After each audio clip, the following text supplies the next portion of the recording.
Bismillahirrahmanirrahim. Assalamualaikum warahmatullahi wabarakatuh.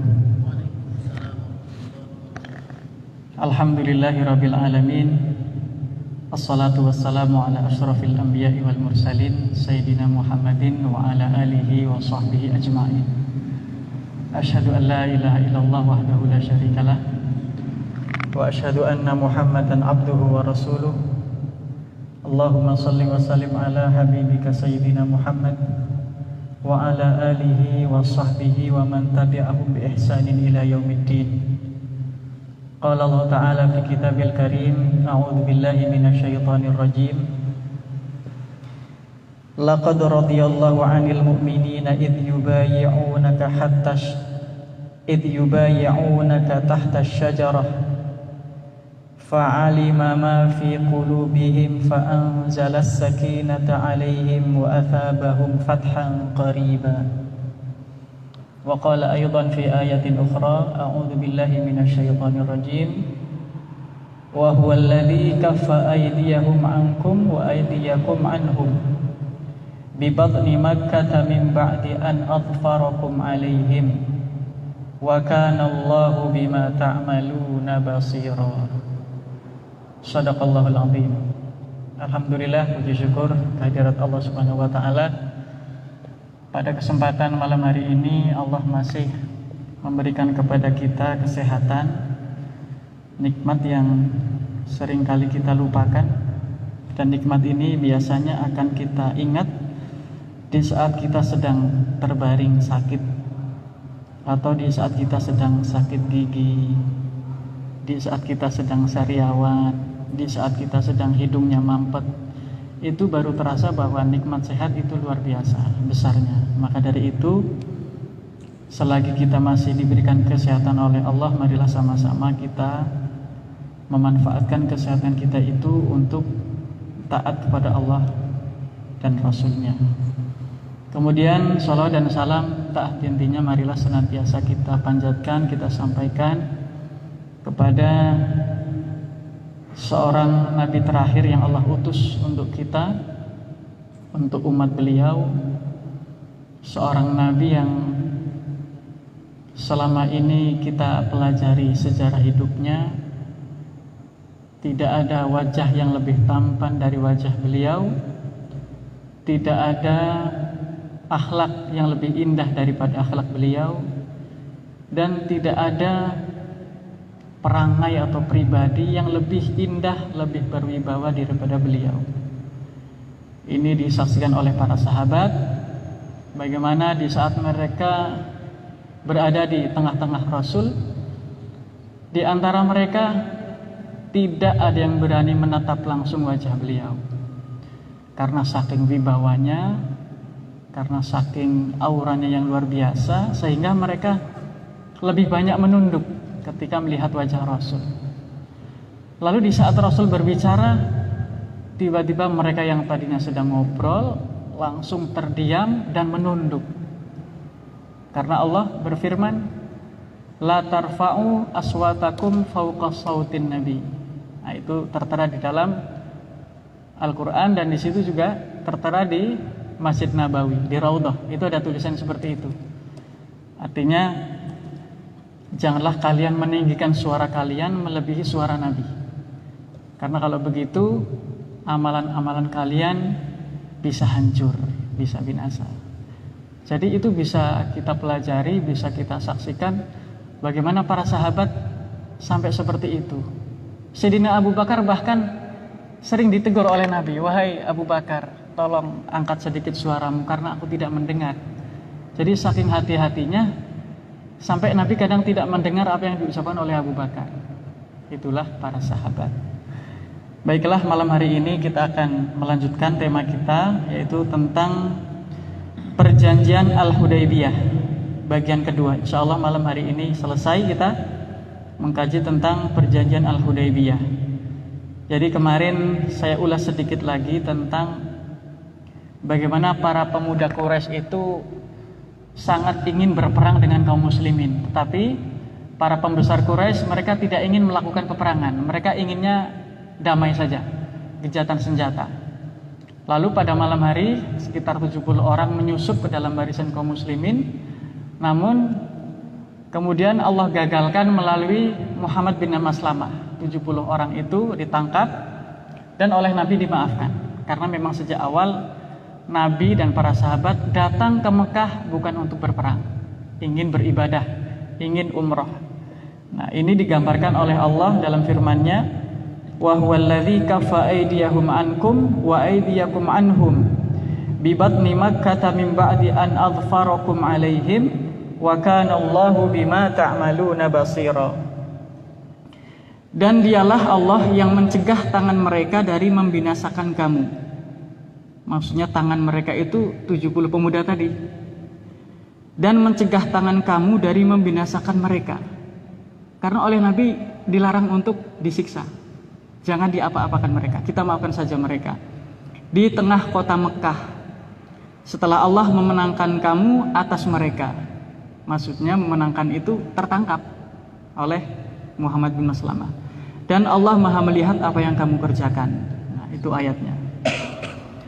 Lalu ketika peristiwa itu terjadi, Rasulullah SAW ingin mengutus sahabatnya yang bernama Umar bin Khattab agar memasuki kota Mekah untuk memberi informasi kepada orang-orang Mekah bahwa kedatangan kami ini bukan untuk berperang, kami murni ingin beribadah. Tetapi Umar bin Khattab menolak. Beliau menolak karena beliau merasa bahwa ada orang yang lebih pantas untuk dijadikan sebagai utusan. Alasannya karena Umar tidak memiliki banyak keluarga di Mekah. Kalau nanti dia sampai datang ke situ, dikhawatirkan dia justru akan dianiaya atau ditangkap oleh orang-orang Mekah. Maka dia menunjuk sahabatnya Sayyidina Utsman bin Affan. Ditunjuk beliau, dan beliau juga termasuk orang yang masih banyak keluarga di Mekah, sehingga tidak begitu dikhawatirkan keberadaannya di Mekah karena banyak keluarganya yang akan melindunginya. Betul saja ketika sudah sampai di Mekah, ada seorang orang-orang Quraisy ini termasuk yang bernama Aban bin Sa'id yang menjadi penjamin keselamatan Sayyidina Utsman. Aban bin Sa'id. Nah, lalu karena pada waktu itu tidak ada handphone, tidak ada alat komunikasi yang canggih, rupanya Sayyidina Utsman ini cukup lama berada di Mekah sehingga tersiar kabar bahwa Sayyidina Utsman dibunuh oleh orang-orang kafir. Nah, ketika kabar itu masuk ke barisan kaum muslimin, maka Rasul dan para sahabat melakukan baiat yang biasa disebut dengan baiatur ridwan, yaitu di bawah sebuah pohon. Dan peristiwa ini Allah gambarkan dalam Al-Quran surat Al-Fath ayat 18. Laqad radiyallahu 'anil mu'minina idh yubayyi'unaka tahta syajarah. Tahta syajarah itu di bawah pohon. Fa'alima ma fi qulubihim, dan Allah itu mengetahui isi hati mereka, isi hati kaum muslimin. Fa'anzalas sakinata 'alaihim, maka Allah menurunkan ketenangan ke atas mereka. Wa athabahum fathan qariba, dan Allah itu memberi janji kepada mereka bahwa fathan qariba, kemenangan itu sebentar lagi akan tiba. Setelah itu berbaiat, dan baiat ini sungguh luar biasa kisahnya, tetapi malam hari ini bukan saatnya untuk menyampaikan itu. Jadi pada waktu itu Rasul bilang kepada para sahabat, sekarang kita berbaiat untuk tidak lari dari peperangan kalau memang terjadi peperangan, karena ini merupakan sebuah pengkhianatan kalau seandainya Sayyidina Utsman betul-betul terbunuh di Mekah atau dibunuh. Maka kita sama-sama berbaiat di bawah pohon ini, semuanya menjabat tangan Rasul. Lalu Rasul meletakkan tangan beliau sendiri di atas tangan beliau, ditempel, kata beliau, ini baiatnya Utsman. Jadi tangan Utsman itu diwakilkan oleh tangan beliau. Ini untuk Sayyidina Utsman, untuk Utsman bin Affan. Rupanya tidak, berita itu berita bohong. Ternyata Sayyidina Utsman tidak terbunuh atau tidak dibunuh. Beliau kembali ke pasukan muslimin. Nah, lalu jamaah sekalian, orang-orang Quraisy kan kemarin sudah mengutus beberapa orang ya. Utusan ini gagal, utusan itu gagal. inginnya orang Mekah itu jangan sampai masuk ke Mekah gitu loh. Meskipun para sahabat atau kaum muslimin itu jumlahnya 1.400 orang, kalau bisa satu pun jangan sampai masuk Mekah. Cukup di Al-Hudaybiyah saja. Nah, maka dikirimlah beberapa utusan yang menurut mereka sudah layak untuk dijadikan sebagai diplomat gitu. Diplomasinya juga dipilih orang-orang yang bagus. Ternyata semuanya gagal.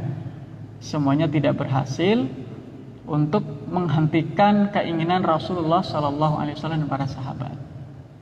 Lalu terakhir ini pamungkasnya diutuslah Suhail bin Amr. Suhail bin Amr, begitu Rasul melihat ada Suhail di situ, kalau ini lain kata Rasul.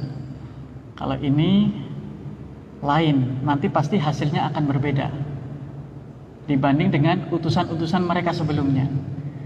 Begitu datang, Suhail lalu mengatakan, kita sepakati saja wahai Rasul, wahai Muhammad, sekarang silakan tulis perjanjiannya.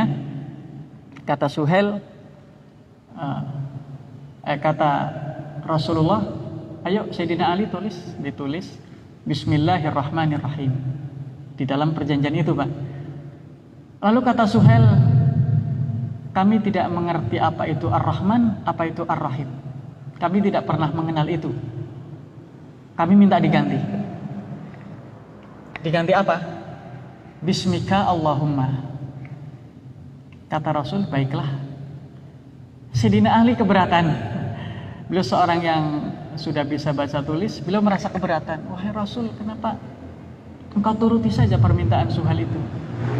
Kata Rasul, ikuti saja.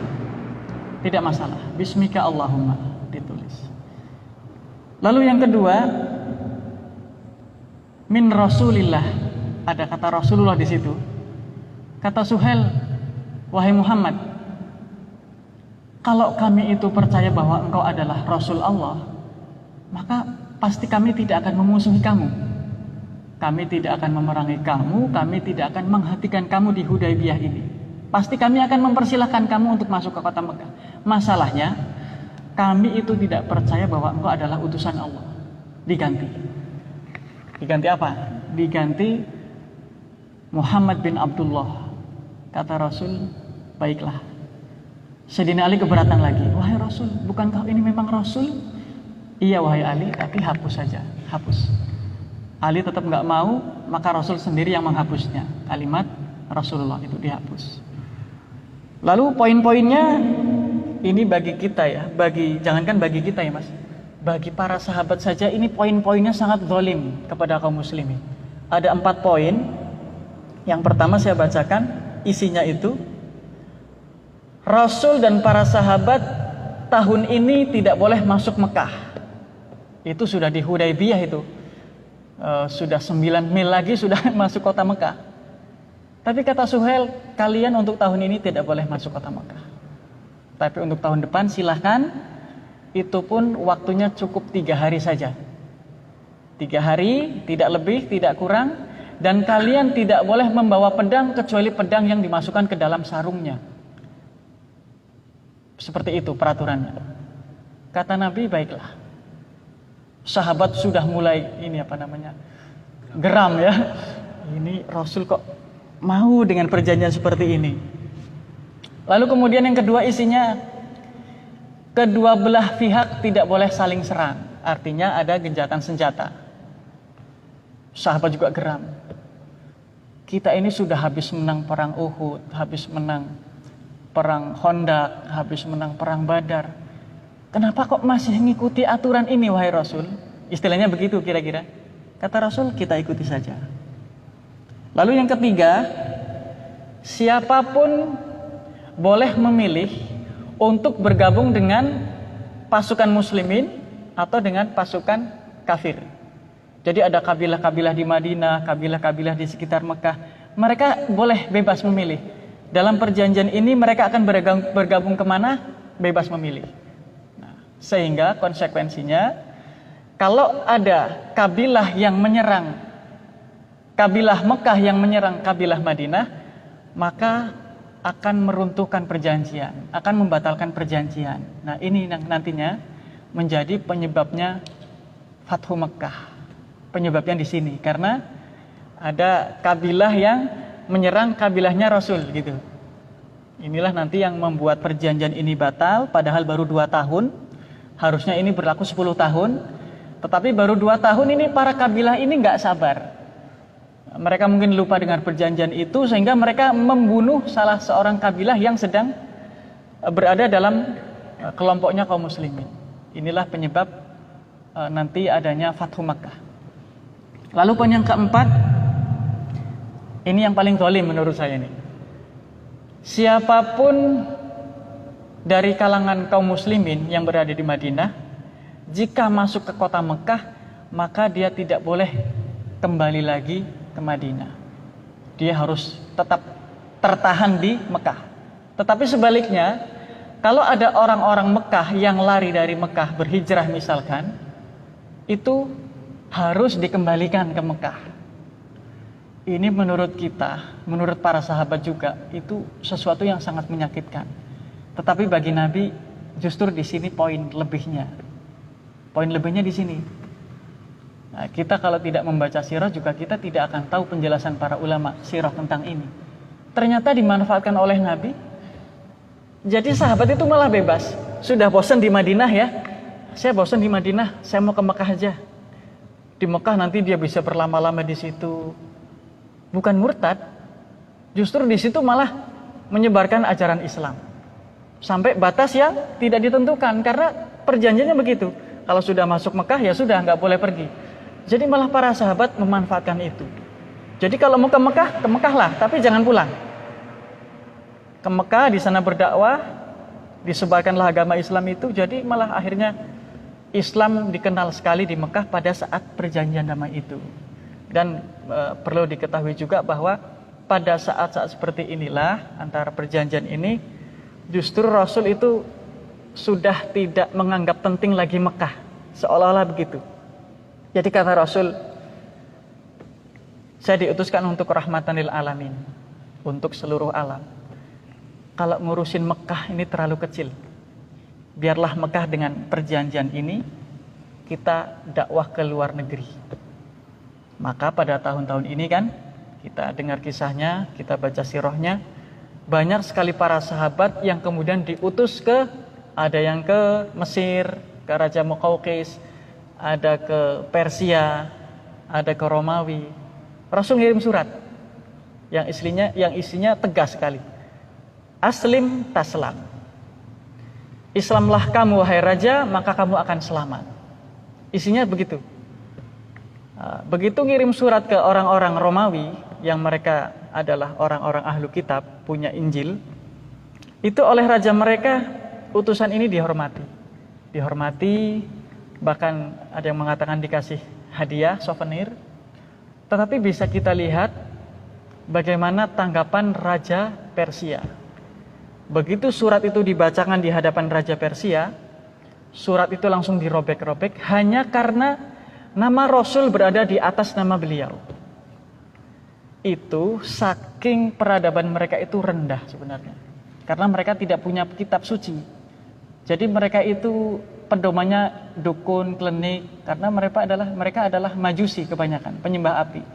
Jadi mereka tidak rela kalau ada nama orang lain di atas nama raja mereka. Maka surat itu dirobek-robek dan utusan ini ada yang mengatakan dibunuh. Begitu terdengar kabar oleh Rasul bahwa surat dari beliau itu dirobek-robek oleh Raja Persia, maka Rasul bersabda, Mazzaqallahu fi mulkih. Allah nanti akan merobek-robek kerajaannya. Ternyata betul.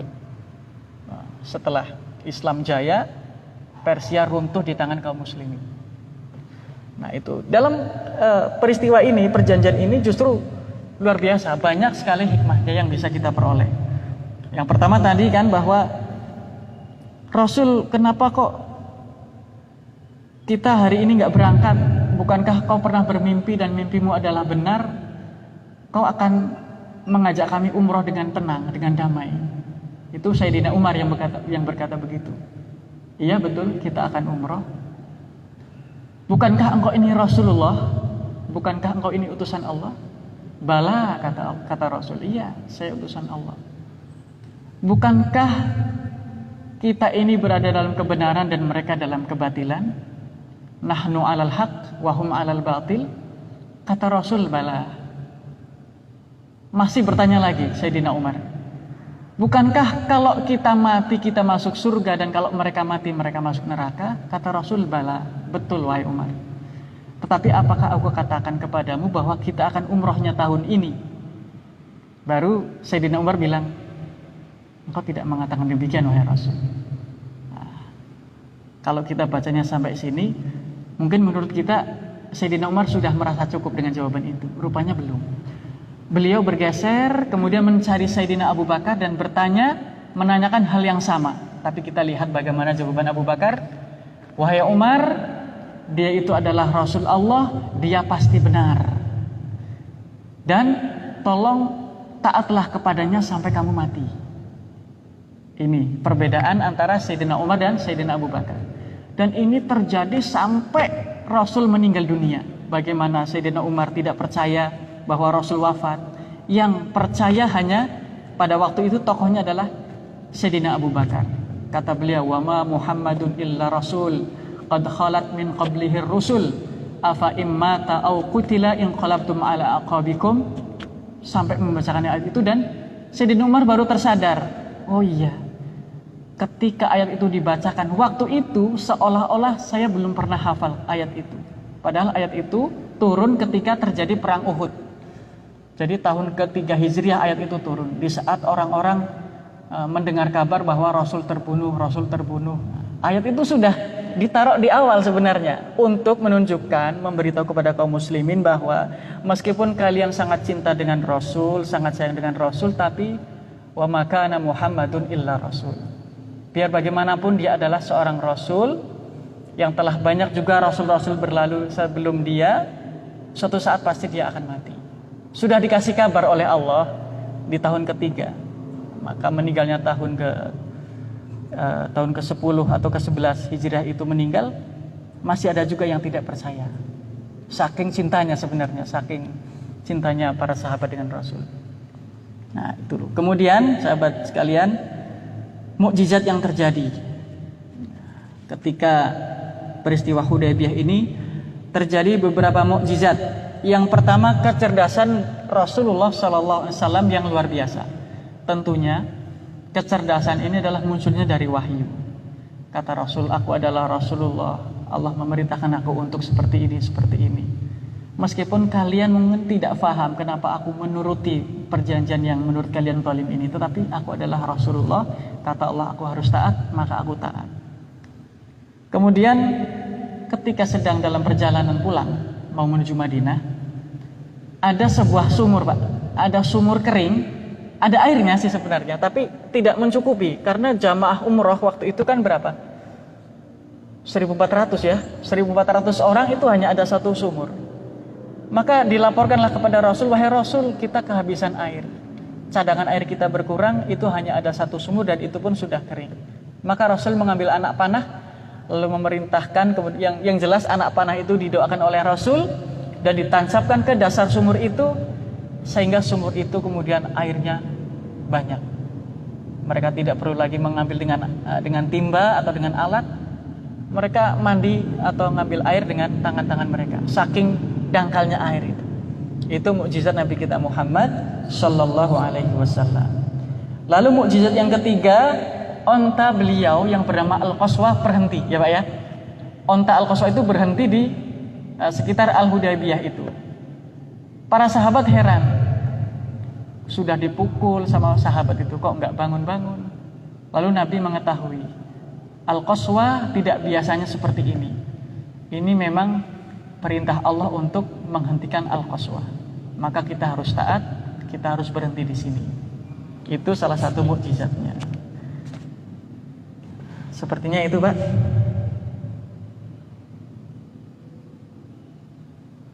Ya, insya Allah itu saja yang bisa disampaikan pada malam hari ini. Insya Allah pekan depan kita lanjutkan membahas tentang Fathu Makkah, insya Allah.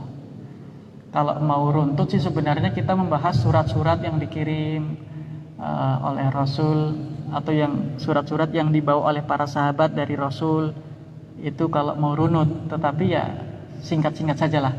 Intinya dalam peristiwa ini ada surat yang dikirim, ada yang diterima, ada yang ditolak gitu.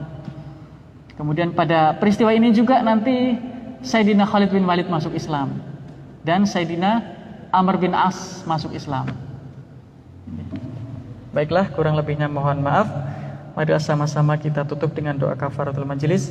Subhanakallahumma wa bihamdika asyhadu an la ilaha illa anta astaghfiruka wa atubu ilaik. Allahumma shalli wa sallim ala sayyidina Muhammad wa ala alihi wa sahbihi ajmain.